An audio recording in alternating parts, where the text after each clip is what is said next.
تاخیر دیکھوں گا۔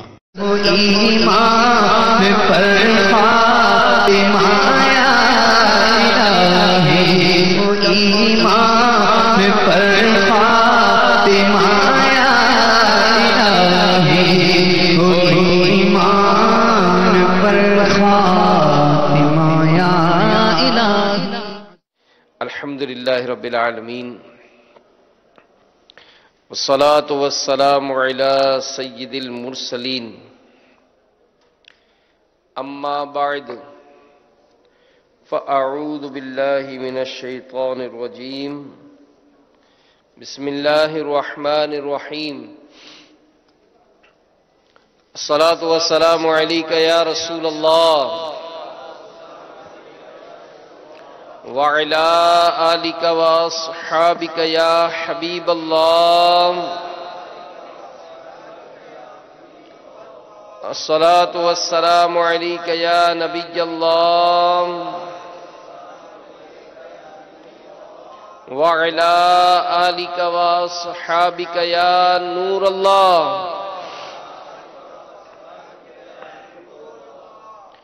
نویت سنت الاعتکاف، فرمان مصطفیٰ صلی اللہ تعالی علیہ وآلہ وسلم، نیت المؤمن خیر من عملہ، مسلمان کی نیت اس کے عمل سے بہتر ہے۔ اللہ کی رضا کے لیے اور ثواب بڑھانے کے لیے اچھی اچھی نیتیں کر لیں، رضا الہی کے لیے، حصول ثواب کے لیے، علم دین حاصل کرنے کے لیے بیان میں شریک رہوں گا۔ تعظیم علم دین کی خاطر جتنا ہو سکا دو زانوں بیٹھ کر کان لگا کر توجہ کے ساتھ بیان سنوں گا، اور جو باتیں سنوں گا اسے یاد رکھوں گا، عمل کروں گا، دوسروں تک پہنچانے کی کوشش کروں گا۔ ہمارے پیارے نبی مکی مدنی صلی اللہ علیہ وآلہ وسلم پر درود و سلام پڑھنے کے بے شمار فضائل ہیں۔ چنانچہ ایک حدیث میں آتا ہے کہ ہمارے پیارے آقا صلی اللہ تعالی علیہ وآلہ وسلم کا فرمان ہے، اے لوگو، بے شک بروز قیامت اس کی دہشتوں اور حساب کتاب سے جلد نجات پانے والا شخص وہ ہوگا جس نے تم میں سے مجھ پر دنیا کے اندر بکثرت درود پاک پڑھے ہوں گے۔ صلو علی الحبیب صلی اللہ تعالی علی محمد وعلی آلہ وصحبہ وبارک وسلم۔ حضرت سیدنا عیسیٰ روح اللہ علی نبینا وعلی الصلاۃ والسلام کہ آسمان پر اٹھا لے جانے کے تھوڑے دنوں بعد کا ایک واقعہ ہے کہ یمن میں صنعاء شہر سے 2 کوس کی دوری پر ایک باغ تھا جس کا نام زروان تھا۔ اس باغ کا مالک بہت نیک اور سخی آدمی تھا۔ اس کا دستور یہ تھا کہ پھلوں کو توڑنے سے کے وقت وہ فقیروں اور مسکینوں کو بلاتا تھا اور اعلان کرتا تھا کہ جو پھل ہوا سے گر پڑیں یا جو ہماری جھولی سے الگ جا کر گریں وہ سب تم لے لیا کرو۔ اس طرح اس باغ کے کافی پھل فقیروں و مسکینوں کو مل جایا کرتے تھے۔ اب باغ کا مالک فوت ہو گیا تو اس کے 3 بیٹے اس باغ کے مالک ہوئے، مگر یہ تینوں بہت بخیل تھے، کنجوس تھے۔ ان لوگوں نے آپس میں طے کر لیا کہ اگر فقیروں اور مسکینوں کو ہم لوگ بلائیں گے تو بہت سارے پھل تو یہ لوگ لے جاتے ہیں اور ہم لوگوں کے اہل و عیال ان میں تنگی ہو جائے گی۔ چنانچہ ان تینوں بھائیوں نے قسم کھا کر یہ طے کر لیا کہ سورج نکلنے سے قبل ہی چل کر ہم باغ کے پھل توڑ لیں گے، تاکہ یہ فقیروں اور مسکینوں کو پتہ ہی نہیں چلے گا۔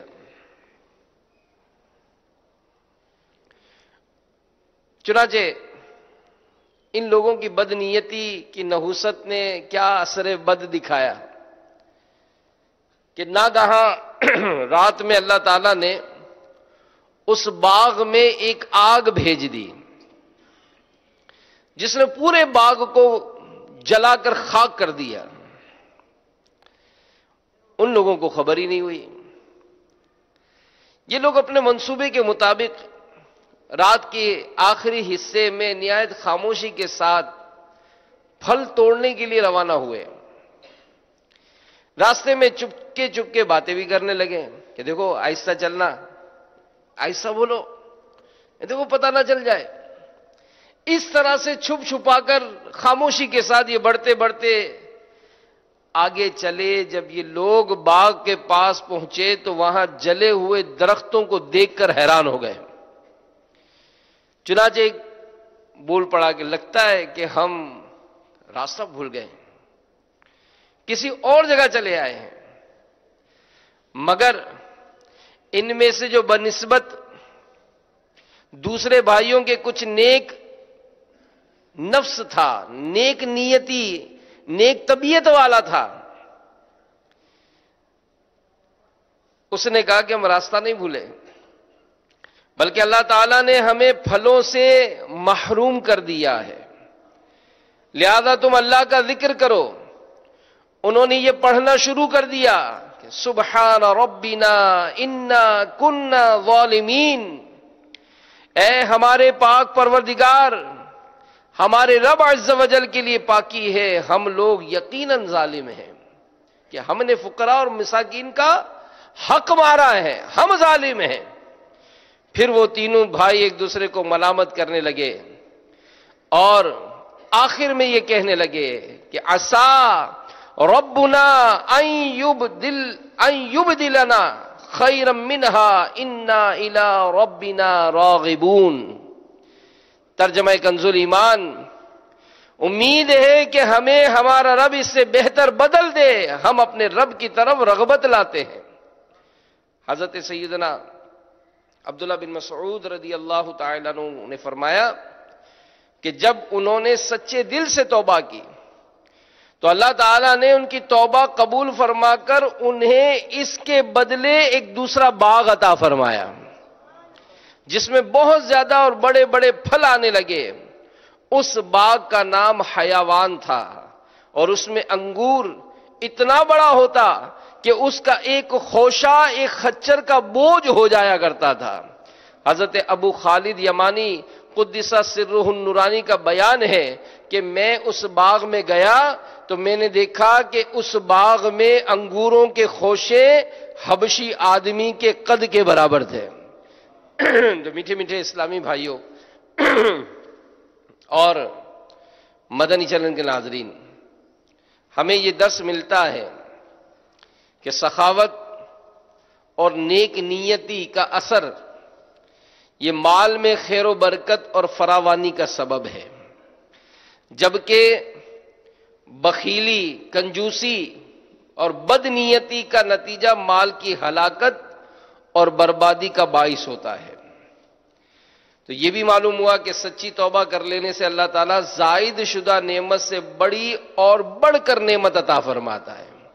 تو انسان بسا اوقات بہت ساری نعمتیں پاتا ہے، شہرت ہو جاتی ہے، عزت ہو جاتی ہے، دولت مل جاتی ہے، بہت ساری آسائشیں ہیں، یکا یک آسائشیں چھن گئیں۔ اب اس وقت اللہ تعالیٰ کی کچھ ایسی رحمت ہو جائے اور بندہ اس طرف غور کرے کہ آخر مجھ سے ہوا کیا ہے، کیونکہ بسا اوقات ہمارا کوئی عمل جو بظاہر ہمیں نہیں پتا چلتا لیکن وہ عمل کسی کے دل دکھنے کا سبب بن جاتا ہے۔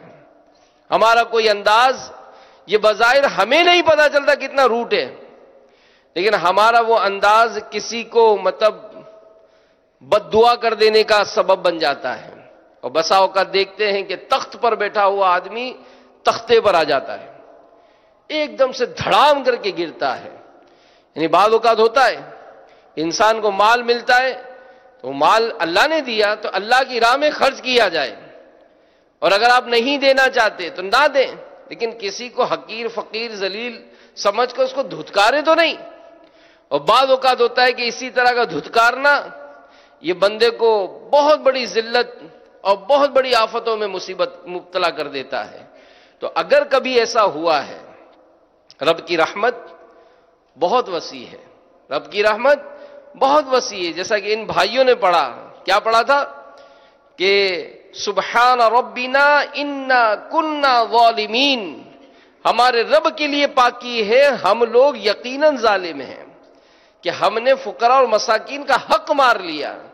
تو آج اگر ہمارے کاروبار میں، آج اگر ہمارے گھر بار میں، آج اگر میری مطلب ہوتا نا کہ جیسے آرام کی نیند میں خلل ہو گیا، تو کہیں ایسا تو نہیں کہ میں نے کسی کی نیندیں خراب کی ہوں اور اس کی یہ نحوست ہو کہ مجھ سے ہی یہ نعمتیں چھن گئی۔ آج اگر مجھ سے مال لے لیا گیا، میں کنگال و کلاش ہو گیا، تو کہیں ایسا تو نہیں کہ اسی طرح کے کمتر آدمی کو میں نے حقیر جان کا دھتکار دیا ہو۔ تو بہرحال میرے میٹھے میٹھے اور پیارے پیارے اسلامی بھائیوں، یہاں آج کا جو موضوع میں چند باتیں عرض کرنے لگوں گا وہ یہ کہ ہر جائز و نیک کام میں رضا الہی کے ساتھ اچھی اچھی نیتیں کر لیا کریں، اور یہ نیتوں کا جو معاملہ ہے یہ تو ایسا ہے کہ کوئی بھی نیک کام ہو، مثلا نماز کے لیے وضو کر رہے ہیں، نیت کرنی پڑے گی، مسجد کی طرف جانے، مسلمانوں کو مصافحہ کرنے، نماز کے بعد ہونے والے درس و بیان میں شرکت کرنے، کھانا کھانے، سونے اور سو کر بیدار ہونے، تیل لگانے، سرما لگانے، خوشبو لگانے جیسے نیک و جائز کاموں میں اللہ کی رضا کے لیے اگر اچھی اچھی نیتیں کر لی جائیں تو اس کا فائدہ یہ ہوگا کہ اللہ عز و جل اپنی رحمت سے انشاءاللہ نیت کا ثواب ضرور عطا فرمائے گا۔ مسجد کے لیے نکلیں، لیکن مسجد کے لیے پہنچیں گے نہیں پہنچیں گے پتہ کیسے؟ نہیں پتہ ہے، لیکن اگر اچھی نیت ہوگی تو اس عمل خیر کی نیت کا ثواب اسی وقت لکھا جائے گا۔ تو میرے میٹھے میٹھے پیارے پیارے اسلامی بھائیوں، مدنی چینل کے ناظرین، عمل کی قبولیت کے لیے ثواب آخرت کی نیت ناگزیر یعنی ضروری ہے۔ چنانچہ پارہ 15 سورہ بنی اسرائیل کی 19ویں آیت کریمہ میں اللہ تبارک و تعالی ارشاد فرماتا ہے وَمَنْ أَرَادَ الْآخِرَةَ وَسَعَى لَهَا سَعْيَهَا وَهُوَ مُؤْمِنٌ فَأُولَئِكَ كَانَ سَعْيُهُمْ مَشْكُورًا۔ ترجمہ کنز الایمان، اور جو آخرت چاہے اور اس کسی کوشش کرے اور ہو ایمان والا تو انہی کی کوشش ٹھکانے لگی۔ اس آیت کریمہ کے تحت صدر الافاضل حضرت علامہ مولانا سید محمد نعیم الدین مراد آبادی رحمۃ اللہ تعالی علیہ فرماتے ہیں کہ عمل کی قبولیت کے لیے 3 چیزیں درکار ہیں۔ نمبر 1، طالب آخرت ہونا، یعنی نیت نیک ہونی چاہیے، اچھی نیت ہونی چاہیے، اور دوسری سعی یعنی کوشش، عمل کو با اہتمام اس کے حقوق کے ساتھ ادا کرنا، اور تیسری ایمان جو سب سے زیادہ ضروری ہے۔ تب نیت کا جو جذبہ بڑھانا ہے، ایک بڑی اہم حدیث جو دعوت اسلامی کے مدنی ماحول میں تو یہ سمجھتے کہ ہر بیان سے پہلے ہی بیان کی جاتی ہے، کیا؟ اعمال کا دار و مدار نیتوں پر ہے۔ حدیث پاک میں ہمارے پیارے نبی صلی اللہ علیہ وآلہ وسلم کا ارشاد ہے اعمال کا دار و مدار نیتوں پر ہے، اور ہر شخص کے لیے وہی ہے جس کی وہ نیت کرے۔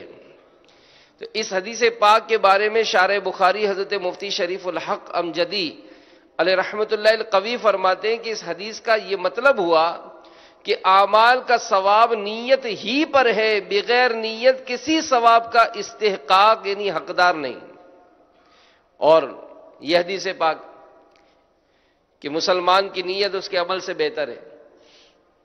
تو بہرحال اللہ ہمیں اچھی اچھی نیتیں کرنے والا بنا دے، کیونکہ یہ بات بھی یاد رکھے، بلکہ خوبصورت حدیث کتنی پیاری ہے کہ سچی نیت عرش سے معلق ہے، بس جب کوئی بندہ سچی نیت کرتا ہے تو عرش ہلنے لگ جاتا ہے، پھر اس بندے کو بخش دیا جاتا ہے۔ سبحان اللہ۔ اللہ ہم سب کو بھی اچھی اچھی نیتیں کرنے کی توفیق عطا فرمائے۔ تو بہت سارے کام ایسے ہوتے ہیں جو مباح ہیں۔ مباح مطلب یہ کہ کریں تو ثواب ہے، نہ کریں تو گناہ نہیں ہے۔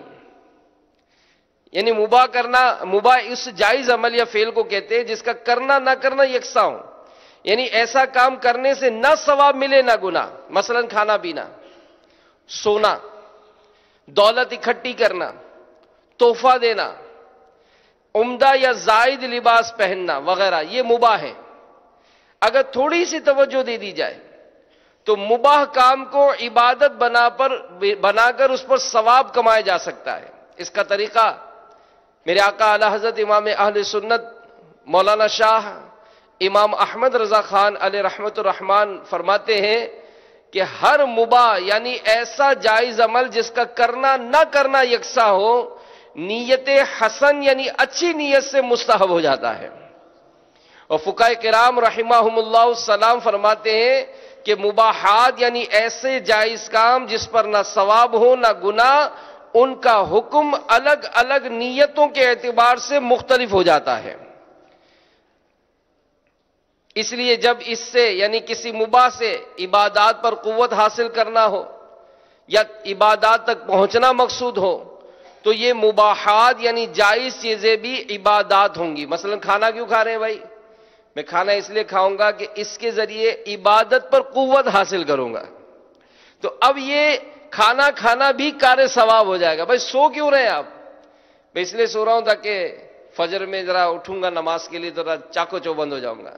تو عبادت پر قوت حاصل کرنے کے لیے جب یہ کام کر رہے ہیں تو وہ نیت ہوگی، تو اب اس نیت پر ہمیں ثواب بھی ملے گا۔ تو میرے میٹھے میٹھے پیارے پیارے اسلامی بھائیوں، اگر کوئی مباح کام بری نیت سے کیا جائے تو برا ہو جائے گا، اور اچھی نیت سے ہوگا تو اچھا ہو جائے گا، اور کچھ بھی نیت نہ ہو تو مباح رہے گا۔ قیامت کے حساب کی دشواری درپیش ہوگی۔ عقل مند وہی ہے جو ہر مباح کام میں کم از کم ایک آدھ اچھی نیت کر لیا کرے، اور جتنی زیادہ نیتیں کرے گا اتنا زیادہ ثواب ملے گا۔ ہمارے پیارے نبی صلی اللہ علیہ وآلہ وسلم کا ارشاد ہے کہ جس نے نیکی کا ارادہ کیا پھر اسے نہ کیا تو اس کے لیے ایک نیکی لکھی جائے گی، نیت کرنے کا ثواب ضرور مل جائے گا۔ تو ہمیں نیت کی عادت کرنی چاہیے، اور اس کے لیے امیر اہل سنت نے بڑا پیارا عمل بیان کیا کہ آپ تھوڑی دیر رک جائیں، تھوڑی دیر کسی کام کو کرنے سے پہلے رک جائیں، اپنے آپ سے پوچھیں یہ عمل کیوں کر رہا ہوں۔ امیر اہل سنت کو ایک مرتبہ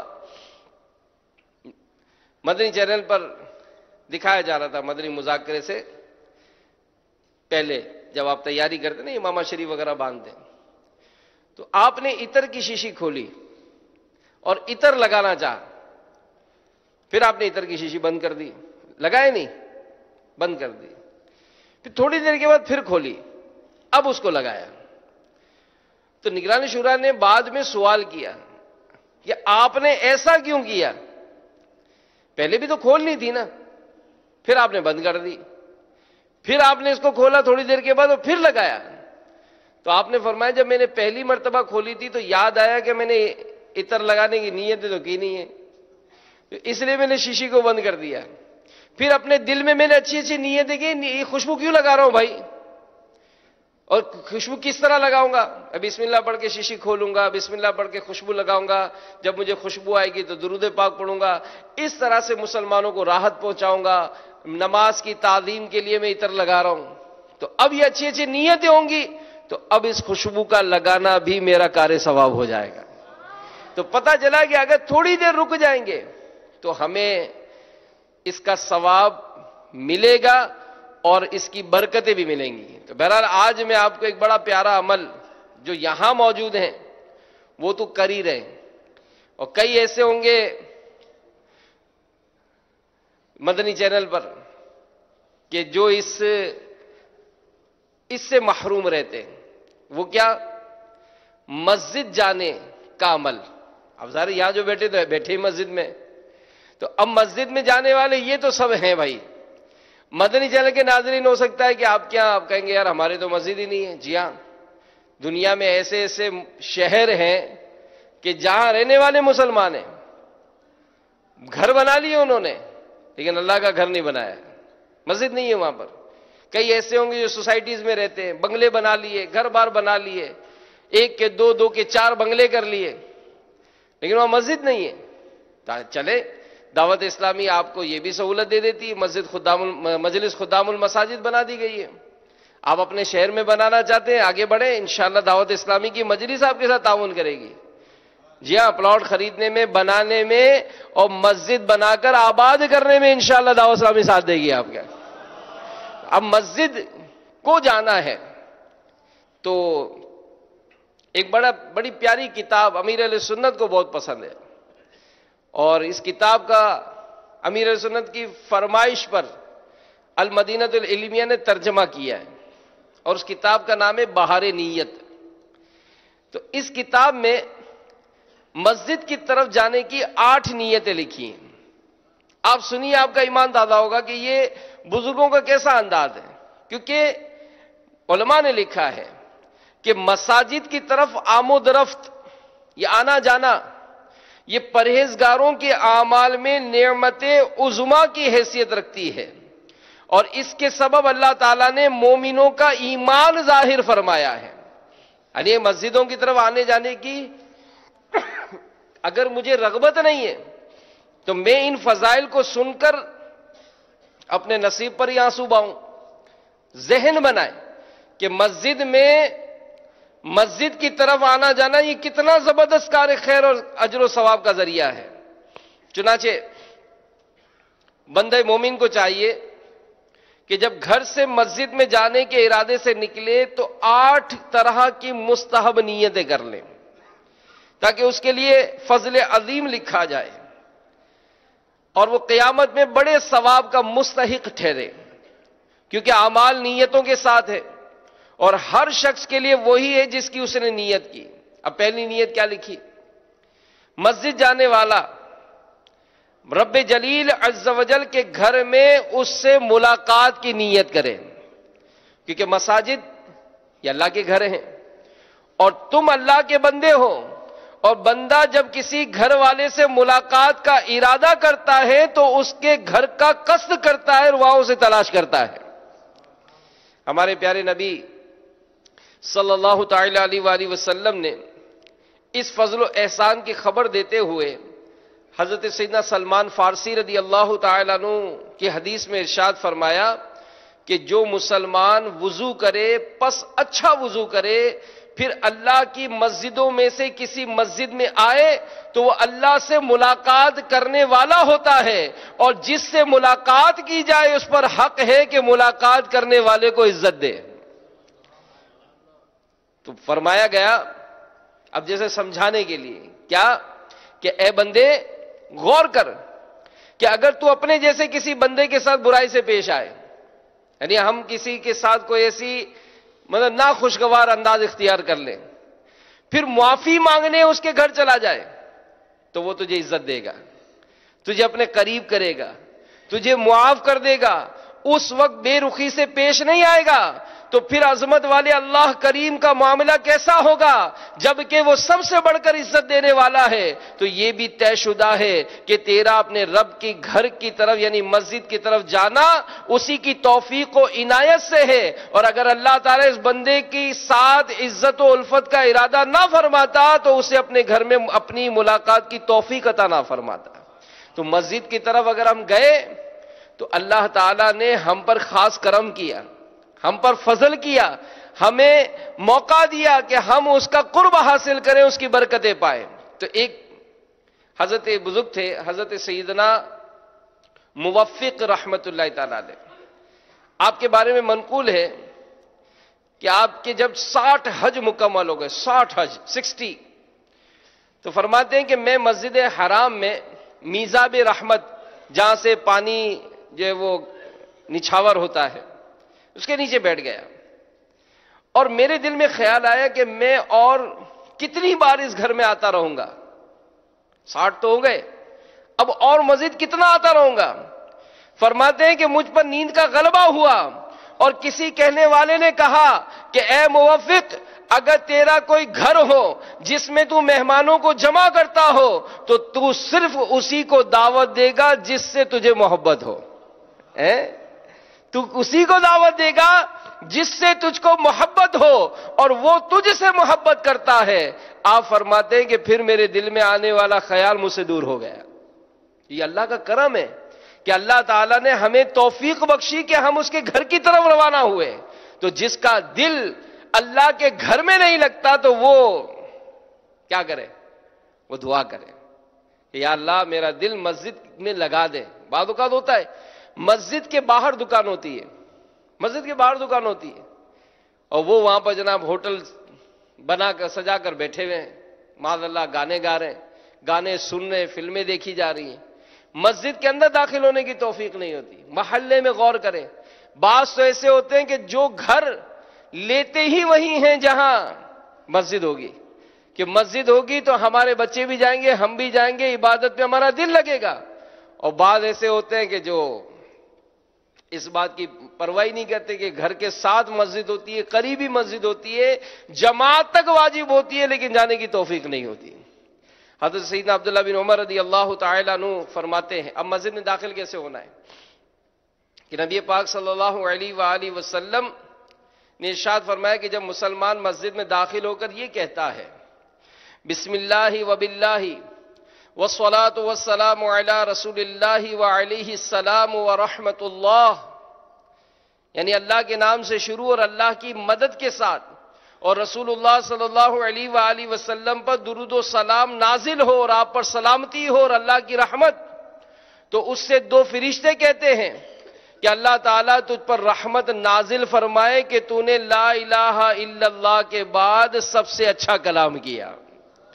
تو اب اگر یہ دعائیں یاد کرنی ہیں، مسجد میں داخل ہونے کی بھی دعائیں ہیں، مزید یہ بھی بزرگوں سے منقول ہیں، تو اس کے لیے مدنی قافلوں میں سفر کریں، دعوت اسلامی کے مدارس المدینہ بالغان میں شرکت کر لیں، دعوت اسلامی کے ہفتہ وار اجتماع میں کئی اسلامی بھائی آتے ہیں، میں آپ کو دعوت دیتا ہوں کہ رات اعتکاف بھی کریں، کیونکہ اجتماع کے بعد بھی مدنی حلقے لگا کر اس میں بھی کچھ سنت آداب و دعائیں یاد کرائی جاتی ہیں، یعنی دعوت اسلامی سے وابستہ اسلامی بھائیوں کے ساتھ آپ سفر کریں، آپ کا وہ سفر بھی سیکھنے سکھانے میں مشغول ہو جائے گا، کیونکہ کئی ایسے اسلامی بھائی ہوتے ہیں جو کہیں پر کچھ اسلامی بھائی جمع ہو فیضان سنت نکال کر درس دینا شروع کر دیتے ہیں، کوئی نہ کوئی واقعہ، کوئی نہ کوئی روایت یہ بیان کی جاتی ہے، تو اس طرح کا سفر ہو تو انشاءاللہ یہ ساری باتیں سیکھنے اور عمل کا جذبہ ملے گا۔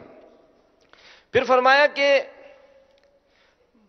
مسجد جانے والا یہ نیت کرے کہ میرے عمل کے بدولت مجھے رب تعالیٰ کی بارگاہ سے عہد مل جائے تاکہ وہ بارگاہ الہی میں بزرگی اور شفاعت والوں میں سے ہو جائے۔ اللہ تعالیٰ سورہ مریم آیت نمبر 87 میں ارشاد فرماتا ہے، ترجمہ کنز ایمان، کہ لوگ شفاعت کے مالک نہیں مگر وہی جنہوں نے رحمان کے پاس قرار کر رکھا ہے۔ تو اس کی تفسیر میں ایک قول یہ ہے کہ اس قرار یعنی عہد سے مراد جماعت کے ساتھ نماز ہے۔ میرے میٹھے میٹھے اور پیارے پیارے اسلامی بھائیوں، یہ جماعت کے ساتھ نماز پڑھنا یہ بھی ظاہر مسجدوں کو آباد کرنے کا ایک ذریعہ ہے، کیونکہ مسجدیں خوبصورت، یقیناً تزئین و آرائش خوبصورت کرنی چاہیے، مگر کہا جاتا ہے نا کہ اس کی اصل رونق یہ نمازیوں سے، اس کی اصل رونق نمازیوں سے ہے۔ اور حضرت سیدنا ابو سعید خدری رضی اللہ تعالیٰ عنہ بیان کرتے ہیں کہ اللہ کے پیارے حبیب لبیب صلی اللہ علیہ وآلہ وسلم ہمارے پاس تشریف لائے، اس وقت ہم 7 افراد تھے، آپ نے ارشاد فرمایا کیا تم جانتے ہو کہ تمہارے رب نے کیا فرمایا ہے؟ ہم نے عرض کیا اللہ و رسولہ عالم، یعنی اللہ اور اس کا رسول بہتر جانتے ہیں۔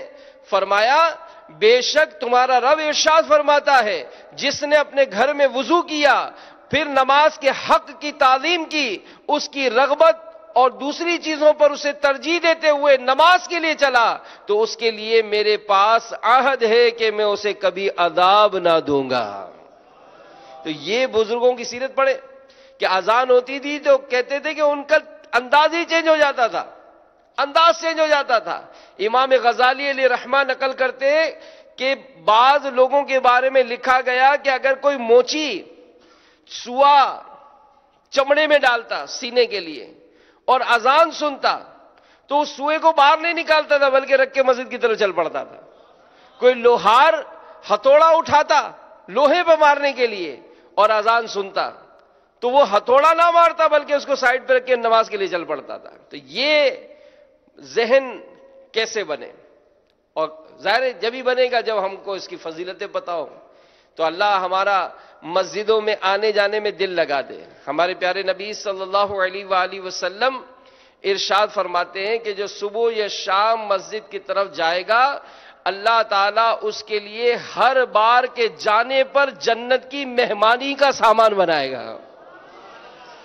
آج تکلیف ہوتی ہے، بعض اوقات ہے کہ گھر کچھ فاصلے پر ہو گیا، گھر اوپر ہو گیا، لیکن اللہ کے گھر میں یوں ہی آنا جانا رہے تو کتنی بڑی سعادت ہے۔ اور بزرگ کے بارے میں منقول ہے کہ وہ جب عشاء کی نماز کے بعد اپنے گھر جاتے تو فرماتے کہ ہم شب و روز صبح و شام مسجد جاتے ہیں مگر ان قریب نہ صبح کو جا سکیں گے نہ شام کو جا سکیں گے، کیونکہ زندگی کا رشتہ جب ٹوٹے گا نا، رشتہ جب ٹوٹے گا تو اس وقت ہمارے کچھ نہیں چلے گا، ہم سوچتے رہ جاتے ہیں۔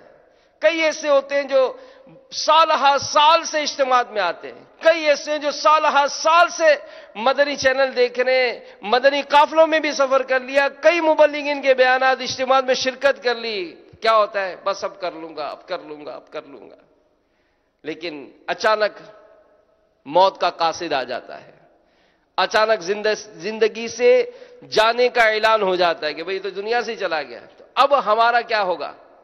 اب ہم نہیں جا سکیں گے، اب کوئی عمل ہمارا نہیں ہو سکے گا۔ کر لے جو کرنا ہے آخر موت ہے، کر لے جو کرنا ہے آخر موت ہے۔ اور کسی سے پوچھا گیا، بزرگ سے پوچھا گیا کہ حضور یہ بتائیے کہ انسان کو نیکی کی ابتدا، نیکی کے جو کام ہیں یہ کب سے شروع کرنے چاہیے؟ کسی بزرگ سے پوچھا گیا کہ حضور یہ بتائیے کہ انسان کو جو نیکی کے کام ہے اس کی ابتدا کب سے کرنی چاہیے؟ تو فرمایا مرنے سے ایک دن پہلے، مرنے سے ایک دن پہلے شروع کر لیں۔ تو اس نے کہا حضور یہ تو پتہ ہی نہیں مریں گے کب، ہمیں تو پتہ ہی نہیں کہ مریں گے کب۔ تو آپ نے فرمایا کہ بس پر ہر دن کو اپنی زندگی کا آخری دن سمجھو، ہر دن کو اپنی زندگی کا آخری دن سمجھو۔ اور یہی ہے بزرگوں کی سیرت کا مطالعہ کرتے ہیں۔ ان سے پوچھا گیا حضور آپ نماز کیسے پڑھتے ہیں؟ کہا میں تو نماز اس طرح پڑھتا ہوں گویا رب کے سامنے کھڑا ہوں، موت میرے پیچھے ہے، جنت دائیں ہے، جہنم بائیں ہیں، یوں کھڑا ہوں تو جیسے پل صراط پر کھڑا ہوا ہوں۔ بڑے حیران ہوئے، کہا کہ 40 سال سے میں اس طرح نماز پڑھ رہا ہوں اور یہ سمجھ کر پڑھتا ہوں کہ یہ میری زندگی کی آخری نماز ہے۔ آخری نماز پڑھ کر سمجھ کر جو بندہ نماز پڑھے اس کی وہ نماز کیسی ہوگی، لیکن ہماری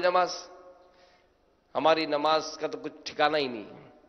تو بہرحال میرے میٹھے میٹھے اور پیارے پیارے اسلامی بھائیوں، علماء لکھتے ہیں کہ جب بندہ مسجد کے ارادے سے اپنے گھر سے نکلتا ہے تو زمین کے جن حصوں پر اس کے پاؤں پڑتے ہیں اللہ عز و جل بروز قیامت تحت الثری تک ان حصوں کو اس بندے کے نیکیوں والے پلڑے میں رکھے گا۔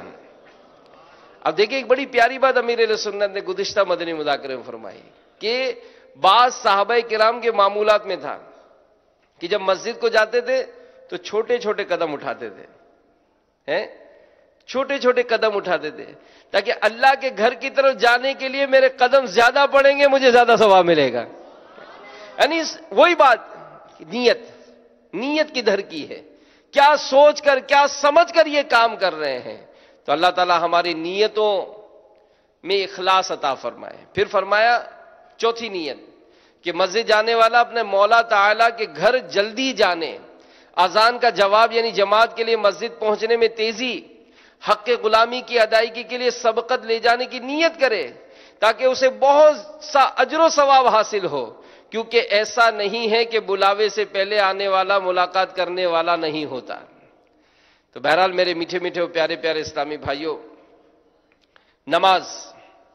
نماز کا جب اعلان ہو جائے تو فوراً نماز کی تیاری کریں۔ ام المومنین حضرت سیدتنا عائشہ صدیقہ طیبہ طاہرہ رضی اللہ تعالی عنہا فرماتی ہیں کہ حضور نبی پاک علیہ الصلوۃ والسلام ہم سے باتیں کر رہے ہوتے اور ہم میں سے کسی کے طرح گھر میں کام کر رہے ہوتے، بس جیسے ہی اذان سنتے تو یوں کھڑے ہو جاتے گویا ہمیں جانتے ہی نہ ہوں، اور یہ نماز کے احترام میں مشغولیت کی وجہ سے ہوتا ہے۔ حی علی الصلاۃ، آؤ نماز کی طرف، کہاں سے صدا آئی؟ اللہ کے گھر سے پکارا جا رہا ہے، اللہ کے گھر سے پکارا جا رہا ہے۔ حی علی الصلاۃ، آؤ نماز کی طرف، حی علی الفلاح، آؤ فلاح کی طرف، الصلاۃ خیر من النوم، نماز نیند سے بہتر ہے۔ اب جو غلام ہے اور رب کی بارگاہ سے ندا ہو رہی ہے کہ آؤ نماز کی طرف، آؤ فلاح کی طرف، نماز نیند سے بہتر ہے، تو اس کو تو لبیک کہتے ہوئے آگے بڑھنا چاہیے۔ ہم تو دیکھتے ہیں کہ ابھی تو ٹائم باقی ہے، ابھی تو ٹائم باقی ہے، ابھی تو 15 منٹ باقی ہیں، ابھی تو 10 منٹ باقی ہیں، ابھی تو 5 منٹ باقی ہیں۔ تو اے میرے میٹھے میٹھے پیارے پیارے اسلامی بھائیوں، امیر المومنین حضرت سیدنا علی المرتضیٰ کرم اللہ تعالی وجہہ الکریم نے فرمایا کہ جس نے حی علی الصلاۃ کی پکار سنی اور بغیر کسی عذر کے جماعت کے لیے حاضر نہ ہوا، اس کی نماز قبول نہیں ہوگی۔ اور جو خوش نصیب نماز کا اہتمام کرتے ہیں، انتظار کرتے ہیں، جیسے کئی ایسے ہیں فیضان مدینہ میں موجود کہ ابھی جمعہ کی نماز ہوگی، پھر الحمدللہ یہاں پر درود رضویہ، درود و سلام کا ورد ہوتا ہے، امیر علیہ سنت بھی فرماتے صلاۃ و سلام ہوتا ہے، پھر مسجد میں قیام کر لیں، کوئی ایسا ضروری کام نہ ہو مسجد میں ٹھہر جائیں، کیوں؟ عصر کی نماز پڑھنی ہے۔ تو امیر علیہ سنت نے مد مذاکرے میں تربیت فرمائی کہ نماز کا انتظار کرنے والا ایسا ہے گویا وہ نماز میں ہے۔ تو اگر کوئی ایسا عذر نہ ہو تو مسجد میں ٹھہرے رہیں، اللہ کا ذکر کرتے رہیں، تلاوت قرآن کرتے رہیں، اور آج تو یوم جمعہ ہے، دنوں کا سردار ہے، اس میں درود پاک کی کثرت کرنا یہ زیادہ ثواب ہے۔ تو جو قیامت کے دن مختلف نمازیوں کو گروہ در گروہ جنت کی طرف لایا جائے گا۔ پہلا گروہ جب آئے گا تو ان کے چہرے انتہائی چمکدار ستاروں کی طرح ہوں گے۔ فرشتے ان سے مل کر پوچھیں گے تم کون ہو؟ وہ کہیں گے ہم نمازی ہیں۔ پوچھیں گے تمہاری نمازوں کا کیا حال تھا؟ وہ کہیں گے کہ ہم اذان سنتے وضو کر لیتے تھے اور کسی دوسرے کام میں مشغول نہیں ہوتے تھے۔ فرشتے کہیں گے تم اسی کے مستحق ہو۔ پھر دوسرا گروہ آئے گا، ان کا حسن و جمال پہلے گروہ سے بڑھ کر ہوگا، ان کے چہرے 14ویں کے چاند کی مانند چمکتے ہوں گے۔ فرشتے پوچھیں گے تم کون ہو؟ وہ کہیں گے ہم نماز پڑھنے والے ہیں۔ پوچھیں گے تمہاری نمازوں کا کیا حال ہے؟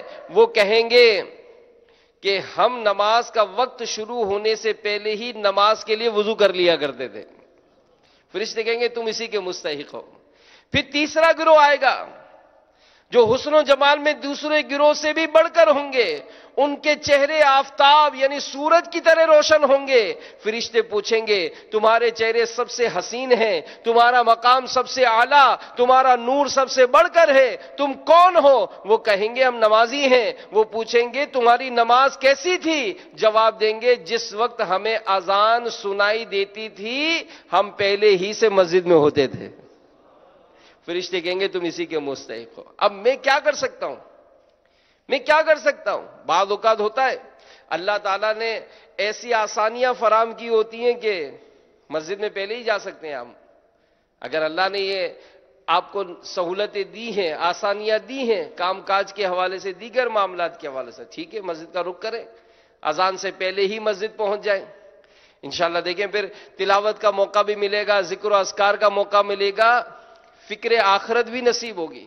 کچھ سوچو بچار کا موقع ملے گا. دعوت اسلامی کے مکتبۃ المدینہ نے پاکٹ سائز کے رسالے شائع کیے, جیب میں رکھ لیا کریں, سنتیں وغیرہ پڑھ لیں تو ایک رسالہ نکال کر پڑھنا شروع کر دیں, یوں علم دین بھی حاصل ہوتا رہے گا. پھر مسجد جانے والا اللہ تعالیٰ کو وہ امانت پہنچانے کی نیت کرے جسے اللہ کریم نے اس پر حضرت سیدنا آدم علیہ السلام کی پشت سے نکالتے وقت لازم فرمایا تھا, اور اس نے اس پر گواہی دی تھی. ہمارے پیارے نبی صلی اللہ علیہ وآلہ وسلم نے ارشاد فرمایا کہ اللہ تعالیٰ ارشاد فرماتا ہے, میرا بندہ میری طرف سے فرض کیے گئے عمل کو بجا لا کر ہی مجھ سے یعنی میرے عذاب سے بچ سکے گا. تو بہرحال اللہ تعالیٰ ہمیں یہ امانت کی ادائیگی بھی پوری کرنے کی توفیق عطا فرمائے. اور یہ اس کے متعلق بھی معلومات اگر لی جائے تو بزرگوں کی نماز, سبحان اللہ, امیر المومنین مولا علی مشکل کشا کرم اللہ تعالی وجہ الکریم جب نماز شروع فرماتے تو آپ پر کپ کپی اور خوف طاری ہو جاتا. جب اس بارے میں آپ سے عرض کی جاتی تو فرماتے کہ یہ اللہ کے فرائض میں سے ایک فرض ہے, میں نہیں جانتا کہ یہ مجھ سے قبول کیا جائے گا یا میرے منہ پر مار دیا جائے گا.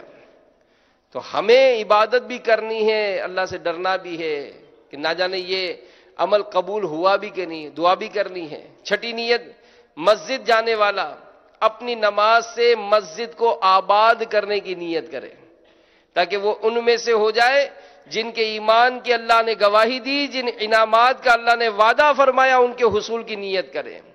ہمارے پیارے نبی صلی اللہ تعالی علیہ وآلہ وسلم نے ارشاد فرمایا کہ اللہ کے گھروں کو آباد کرنے والے ہی اللہ والے.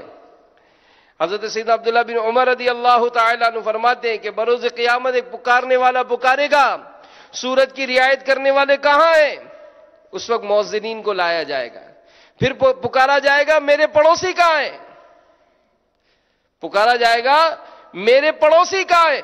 فرشتے کہیں گے کون ہے جو پڑوسی ہو سکے؟ فرمایا جائے گا میری اب مسجدوں کو آباد کرنے والے کہاں ہیں؟ تو وہ نور میں ڈوبے ہوئے آئیں گے اور نور کے ممبروں پر بیٹھیں گے.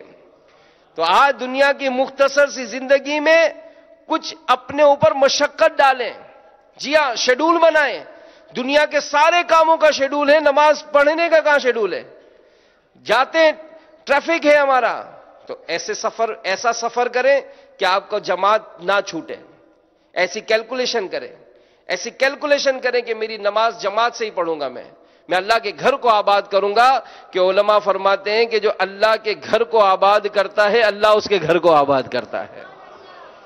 پھر مسجد جانے والا امر بالمعروف اور نہی عن المنکر, نیکی کی دعوت دینے برائی سے منع کرنے کی نیت کرے تاکہ اللہ کے ان خاص بندوں میں سے ہو جائے جنہوں نے رضا الہی کی طلب میں اپنی جانیں بیچ دی. تو جب بندہ مسجد کے لیے جائے تو کسی ایک کو ساتھ لے جائے, یا چل نماز کے لیے آئیں بیٹا نماز کے لیے, اپنے بچوں کو لے جائیں, اپنے بھائیوں کو دعوت دیں. حکمت عملی سے اپنے والد صاحب کو بھی مسجد آباد کرنے والے بن جائیں تاکہ آپ کے گھر سے ہی اتنے نمازی ہو جائیں کہ گھر اللہ کا گھر آباد ہو جائے. اللہ ہمیں عمل کرنے کی توفیق عطا فرمائے. پھر اسی طرح 8ویں نیت, مسجد جانے والا دنیا سے آخرت, خواہش کی تجارت سے تقوی کی تجارت, خسارے والے بازار سے رحمت و رضوان کے بازار اور دنیاوی دوستوں سے اخروی دوستوں کی طرف جلد جانے کی نیت کرے. بعض مفسرین, بلکہ ایک حدیث پاک ہے ہمارے پیارے نبی صلی اللہ علیہ وآلہ وسلم کا فرمان ہے کہ سب سے بہترین جگہ مسجدیں ہیں اور سب سے بہترین لوگ انہیں آباد کرنے والے وہ بندے ہیں جو مسجدوں میں داخل سب سے پہلے ہوتے ہیں اور نکلتے سب سے آخر میں ہیں. تو اللہ ہمارا دل مسجدوں میں لگا دے. واقعی جو اس وقت موجودہ حالت ہے مسجدوں کی, تو مسجد ویران ہے. ہمارے گناہوں کے اڈے آباد ہیں. اس کو آباد کرنے کا مشن دعوت اسلامی کا ہے. دعوت اسلامی مسجد بھرو تحریک ہے, اس کا ساتھ دیجیے. اپنے روزانہ کے ڈبل 12 گھنٹوں میں 2 گھنٹے دعوت اسلامی کے مدنی کاموں میں پریکٹیکلی حصہ لیجیے.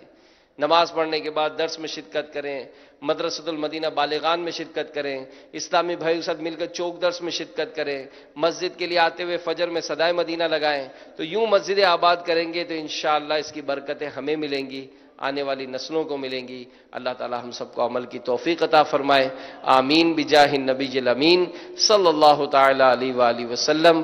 عالمی مدنی مرکز فیضان مدینہ میں ابھی جمعہ کی پہلی اذان کا سلسلہ ہوگا۔ پہلی اذان کا جواب دیں، یہ اذان کا جواب دینا بہت کار ثواب ہے، ہر کلمے پر 2 لاکھ نیکیاں ملتی ہیں، جو مؤذن کہے وہی دہرائیں گے، انشاءاللہ 30 لاکھ نیکیاں ایک اذان کے جواب میں ملیں گی۔ اللہ ہم سب کو عمل کی توفیق عطا فرمائے۔ ایمان پر خاتمہ